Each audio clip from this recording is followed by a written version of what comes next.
secret bata mo guys. Ito kayo.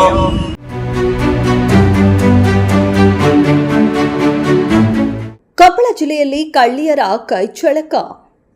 ಬುರ್ಕಾ ಹಾಕಿಕೊಂಡು ಬಂದ ಕಳ್ಳಿಯರ ಕೈಚಳಕ ಕಂಡು ಅಂಗಡಿ ಮಾಲೀಕ ಶಾಕ್. ಗೃಹ ಬಳಕೆಯ ಸಾಮಗ್ರಿಗಳನ್ನು ಕ್ಷಣ ಮಾತ್ರದಲ್ಲಿ ಕಳ್ಳತನ ಮಾಡೋ ಮಹಿಳೆಯರು.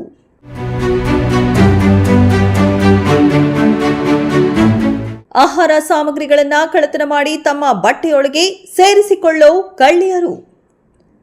ಕೊಪ್ಪಳ ಜಿಲ್ಲೆಯ ಕಾರಟಗಿ ಪಟ್ಟಣದಲ್ಲಿ ವಿಎ ಬಜಾರ್ನಲ್ಲಿ ಘಟನೆ. ಕಳೆದ 18ರಂದು ನಡೆದಿದ್ದ ಘಟನೆ. 20,000 ರೂಪಾಯಿ ಮೌಲ್ಯದ ಆಹಾರ ಸಾಮಗ್ರಿಗಳ ಕಳ್ಳತನ.